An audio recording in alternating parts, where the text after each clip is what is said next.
What's the future of workplace mental health? In this next episode of the Flourishing Workplace Podcast, we're going to be talking to Daryl McAvena, who has built a very healthy culture of workplace mental health. And so in our past episodes, we've talked about what he has done, but now we're going to dive into where he sees this whole thing going.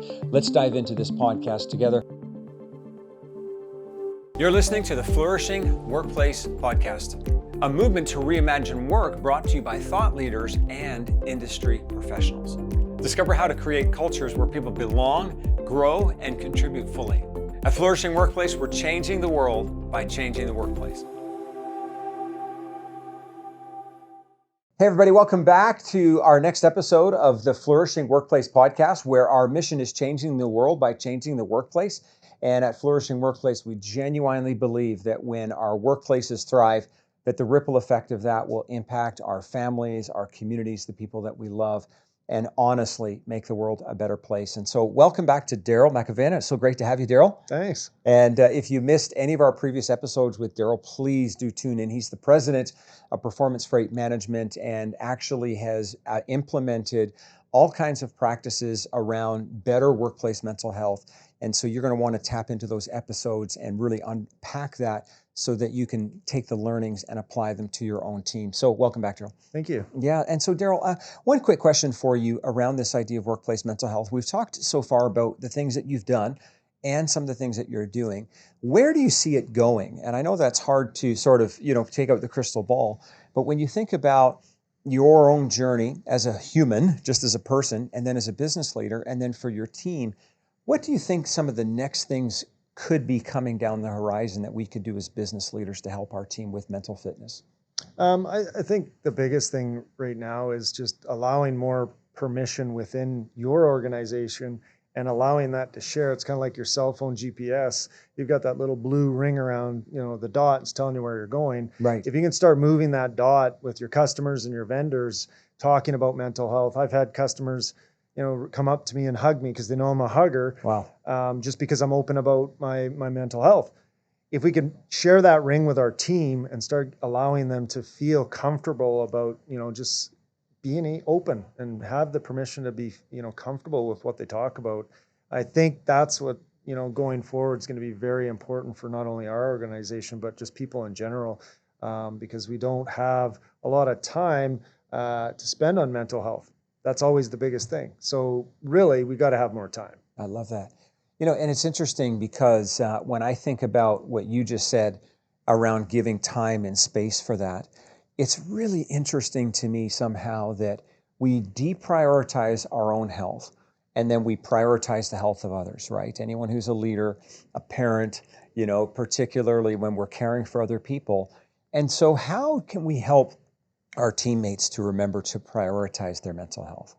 Yeah, I think if you've got the ability to share testimonies, again, we mentioned that in one episode, and I think if you can be open about your challenges and mentally what you're dealing with and try and walk them through that in a testimony of such, whether you're, if you feel you're at a 10 and that 10 means like I'm angry and I'm not doing well, share that with your team. Yeah. Be open that I'm not feeling good right now, Yeah. or at least one member of your team.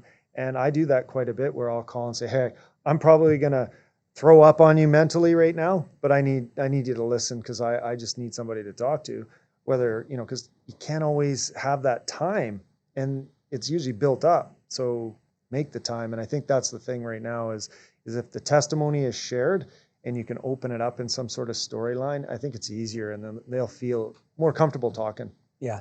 You raised something that's so profound, Daryl, because I remember we were working with an organization just about a year ago, and a lady in the team, because we were doing a series of group sessions and then one-on-one, and she said, every time my boss comes in and says, hey, we need to pay attention to our mental health, the problem I'm having, she said, is that he doesn't model that.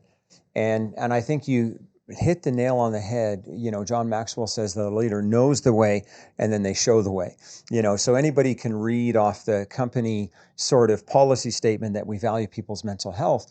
But as a leader, if I don't have the courage to be vulnerable, and I don't think that means I've got to go dump and open up all my life secrets to my team, but I've got to be able to model that somewhat. And if I can't model it, it's going to be tough for my team to feel the permission to do that. So what was the breakthrough for you? Because there must have been a shift for you psychologically to move from, I can't really share, what will people think of me, to, hey, I'm going to open up this door just a little bit. What was that shift?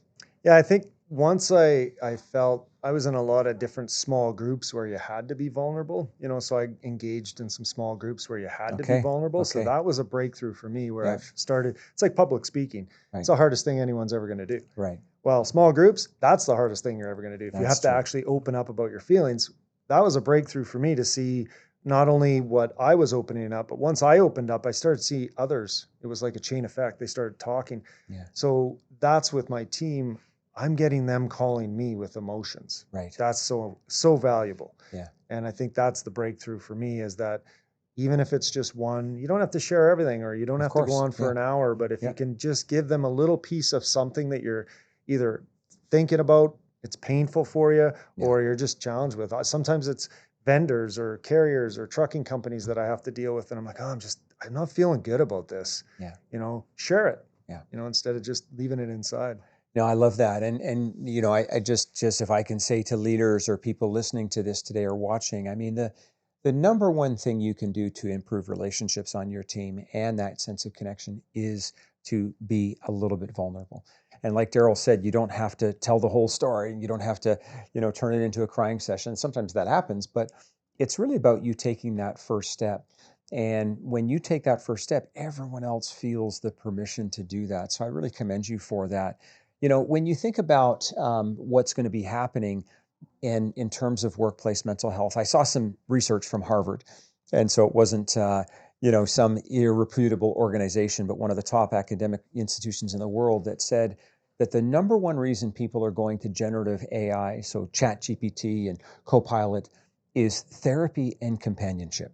In 2024 and 25. That blew my mind, therapy and companionship. So I go to ChatGPT, and I'm no longer saying, what is the square root of pi, or any of the questions we ask, but I'm looking for a friend, and I'm looking for a therapist.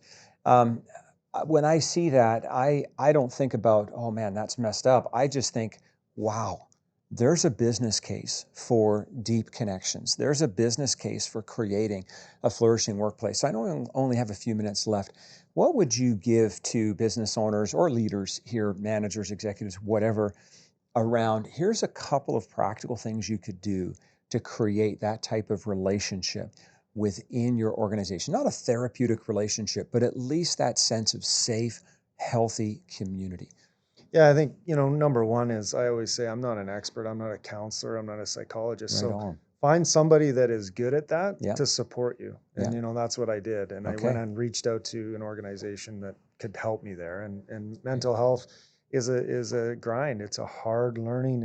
It's like working out for the first time. You have no balance. You have no control, no coordination. Right. So you have like riding a bull. Exactly. So it's you're getting on a bull, and mentally it's challenging. So I think, that would be number one. I think number two is, if you're focusing on trying to create a culture, I think the culture is, like you said, it's all about relationships. Talk to your team, your leaders, about things that they have talked about in the past, whether they're good or bad. Whether they've dealt with a death, whether they've dealt with somebody in their family that's going to school and they're kind of empty nesting.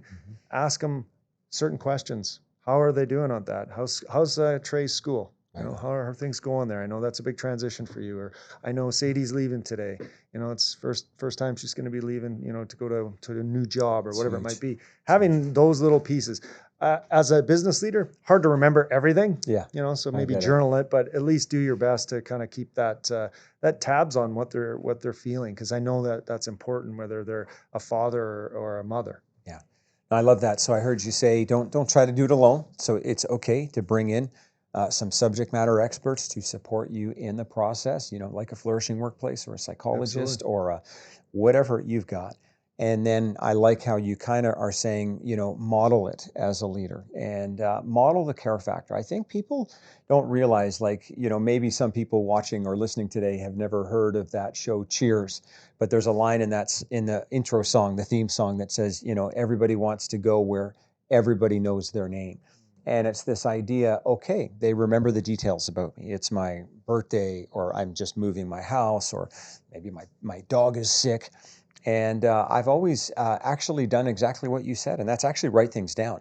Because then the next time I talk to them, I can be like, hey, how's your dog doing? And they're like, oh man, I can't believe that you remembered this. And I'm getting old. And so writing things down makes a big difference. And so, Daryl, it's been amazing to spend this time with you, genuinely.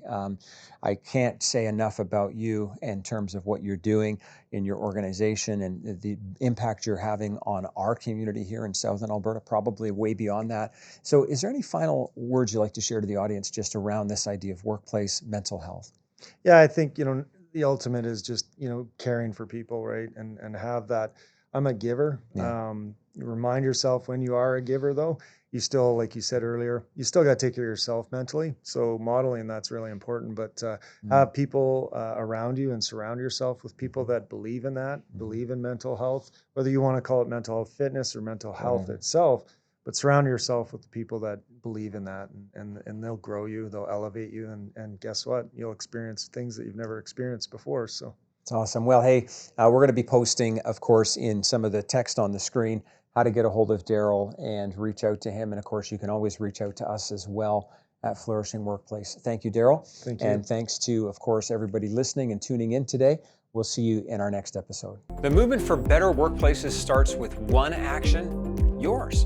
Thank you for listening to the Flourishing Workplace Podcast, and keep thriving. At Flourishing Workplace, we're changing the world by changing the workplace.